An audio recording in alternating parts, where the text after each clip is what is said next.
Welcome back, Abafundi. And so today we're going to look at just two little ideas before we do some more practice on equations. And the first one is, do equations always have solutions? Does every equation have a solution, or can we create equations that don't have solutions? Okay, let's have a look at this. We're going to do an example. Let's try and solve this one. So I want you to maybe just pause the video very quickly and try and solve it, and then let it play again.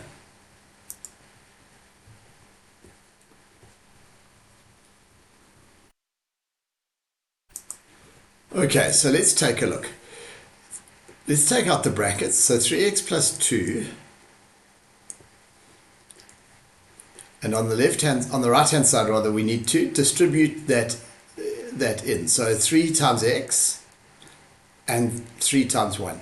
Now if we look at this, I think you're going to see it's impossible right now, because you can't find a number which you multiply by 3 and add 2 and you get exactly the same answer as if you multiply by 3 and add 3.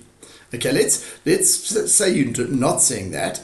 Let's carry on and let's subtract 3x from both sides. When we subtract 3x from both sides, we get 2 equals 3. 2 equals 3. Aibo. Agunjalo nezi. Alright, this is not possible. And because it's not possible, we just write no solutions. So whenever, listen carefully to this, whenever we end up without a variable, we don't have a variable anymore, and we have nonsense, okay, like 2 equals 3 or 5 equals 7, then there are no solutions. Now another interesting thing can happen, then that is, can we have more than one solution? So let's look at this equation.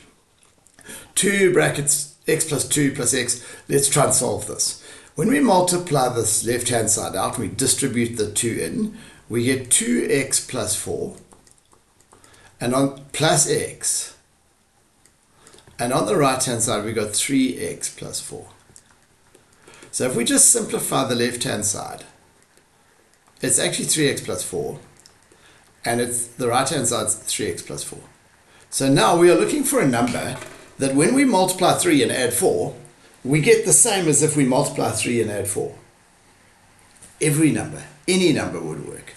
And again, if we continue here and we subtract 3x from both sides, we get 4 equals 4. Right, now, what 4 equals 4, now that's true. That's definitely true. 4 does equal 4. There's no variable, and we've got a correct statement. Okay? Now what we must write is true for all values. For all values of x. True for all x. Or true for all values. Or true for all values of x. Okay. So, understand the difference between these two things. In both cases, the variable disappeared. We were left with no variable. In the top one, the blue one, we ended up with a statement that does not make sense. If that happens, no solutions. In the bottom one, the red one, we ended up with a statement that is true. If that happens, then it's always true. It's true for all values of x. Okay, so now we're going to just do some more practice. This is just general practice of equations. Right, so we're going to ask you to pause the video, try these, and then let it play again and see how you went. But be on the lookout for equations that don't have solutions, or equations that have got many solutions. Okay, always true.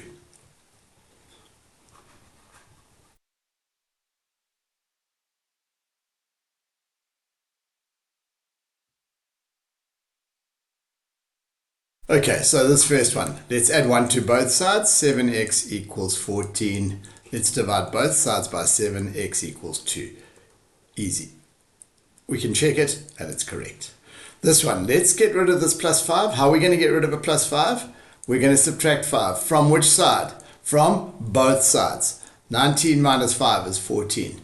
What are we going to do now to get rid of timesing by 3? We are going to divide by 3. On which side? On both sides. 14 divided by 3. Now we can just write that as 14 divided by 3. We don't need to go to a calculator. All right, it does happen to equal 4 and 2/3, or 4 and 6 comma 666 recurring forever. Okay, so all of these answers are correct, but it's absolutely fine just to leave it like that. Right. Okay, now, next up. This one's got some brackets. Let's get rid of those brackets first. 3x minus 5. Remember that both the x and the negative 3 must be multiplied by 2. X times 2, 2x.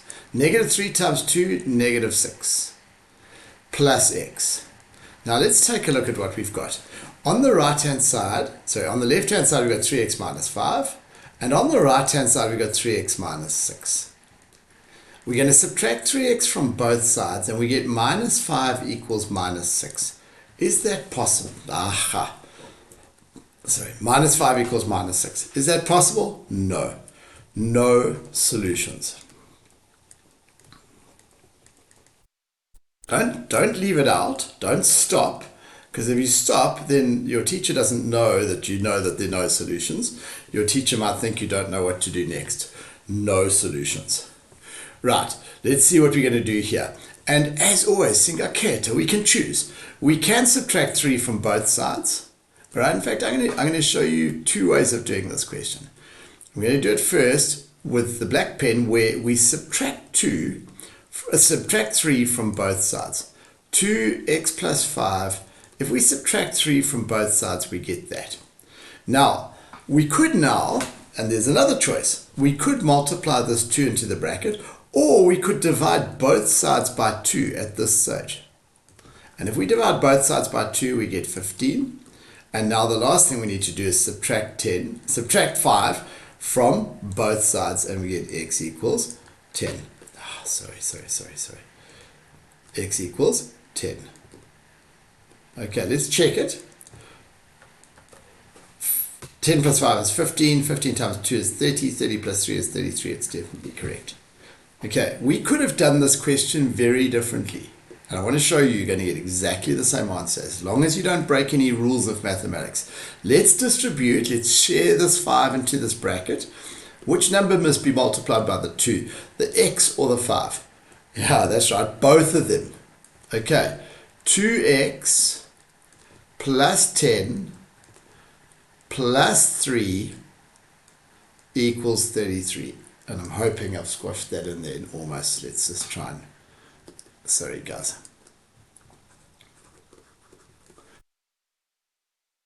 Two x plus 10 plus 3 equals 33. Right, that's a bit better. Okay, let's now collect the like terms on the left-hand side. So 2x plus 13 is 33. Let's subtract this 13 from which side? From both sides. 2x equals 20. How do I get from 2x to 1x? I divide by 2. On which side? On both sides. X equals 10. Okay, so notice 2 very different ways of doing it. The one on the left-hand side is slightly more efficient. It's slightly quicker. Okay, but it doesn't matter. Both are right. Okay, question E. Don't be scared of fractions. Okay, what must I do to both sides now to get rid of the fractions? That's right, I must multiply by 2. X plus 1 is being divided by 2. So if we multiply it by 2, we just get back to where we started. We need to multiply the 1 by 2, and we need to multiply the x by 2. Okay, so on the right-hand side, on the left-hand side, we've got x plus 3. On the right-hand side, we've got 2x. Let's subtract x from both sides. We get x equals 3. Let's check our answer. If x is 3, the left-hand side is 3 plus 1, that's 4. 4 divided by 2 is 2. 2 plus 1 is 3. The left-hand side comes to 3. And if x is 3, obviously the right-hand side is also 3. It's definitely correct. Okay, let's look at this next one. What should we do to both sides to get rid of the fractions? That's right, we should multiply by 3. Now, at the moment, we're going to have to multiply 4 different things by 3. So maybe, before we even start, let's subtract 8 from both sides.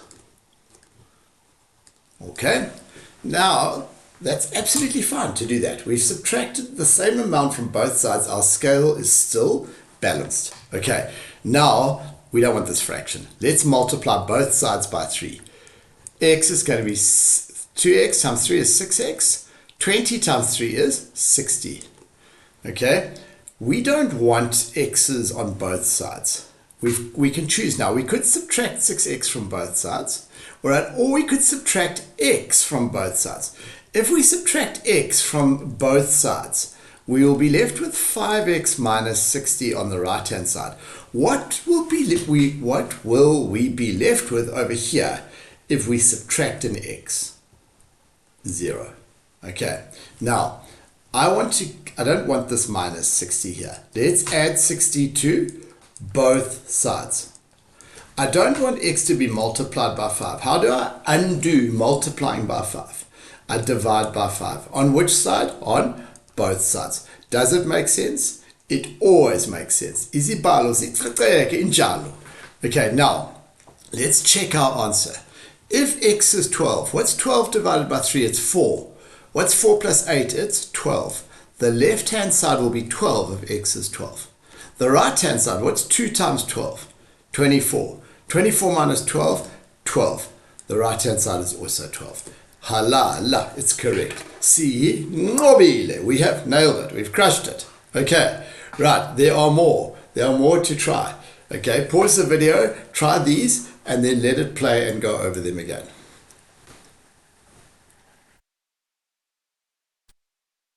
Right, so let's take a look. We don't like these fractions. Let's multiply everything on both sides by 2. Okay, we've got to multiply the minus 2 by 2 to get minus 4, and we've got to multiply the x by 2 to get 2x. Some of you might be saying, Paul, why didn't this become 4x plus 8?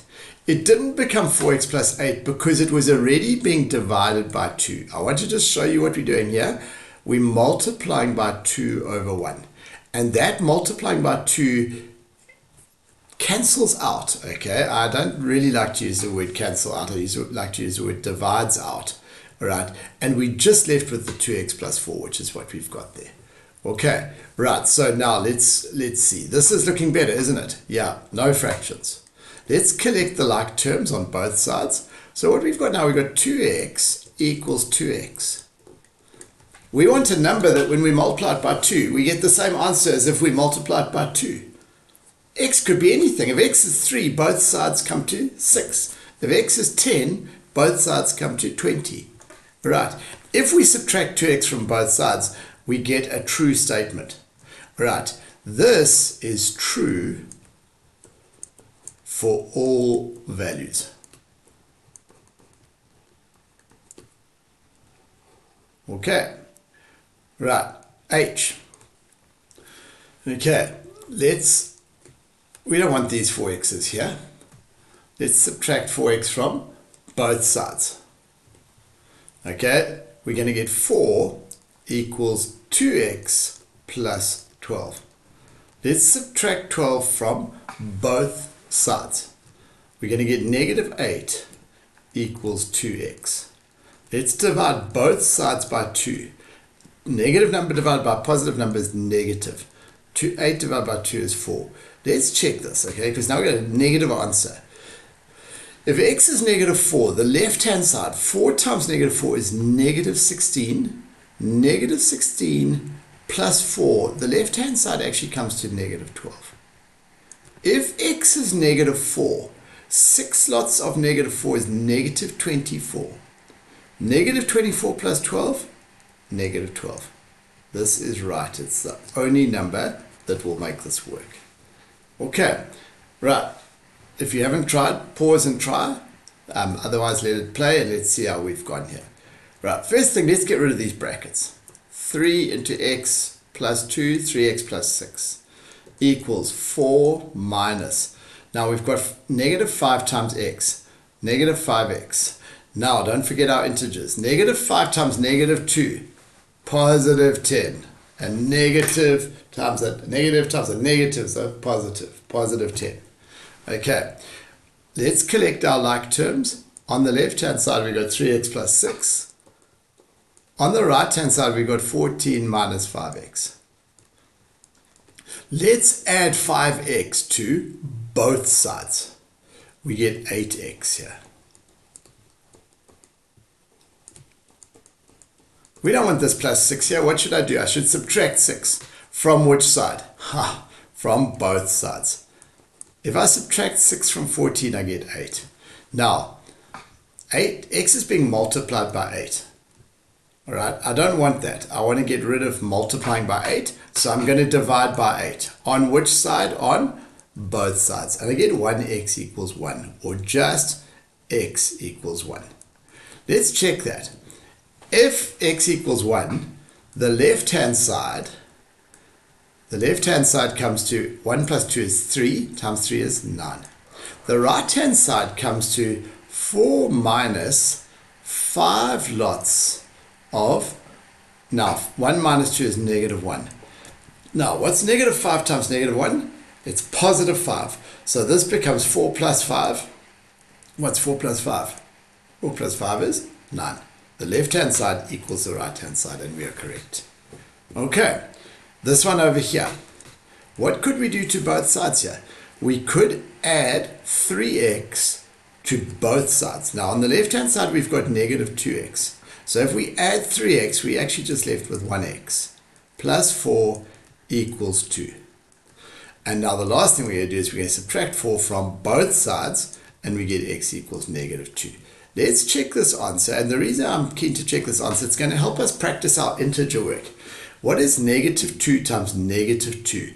It's positive 4. Positive 4 plus 4, 8. The left-hand side comes to 8. Let's check the right-hand side. Negative 3 times negative 2. Positive 6 plus 2, 8. Halala. It makes sense. It always makes sense. Izibalo zikateke injalo. Okay, right. Let's do this one. Let's add 7 to both sides. 3x equals 30. I don't want 3x. I want 1x. Let's divide both sides by 3. 30 divided by 3, 10. Let's check that answer. 3 times 10, 30 minus 7, 23 equals 23. It's right. What are we going to do here? Let's subtract 2 from both sides. 11 minus 2 is 9. Now, x is being multiplied by 5. How do we get rid of multiplying by 5? We divide by 5. On which side? On both sides. On the right-hand side, we get 9 over 5. On the left-hand side, we get 1x. Do we need to write the 1? No, we don't need to write the 1. Okay, right, we're going to stop there. There are some more. All right, and we're going to ask you to try those before the next lesson. Okay, so we're going to ask you to try the questions on page 25 and page 26 before we see you next time. Have a great day, everyone. Salani gahle.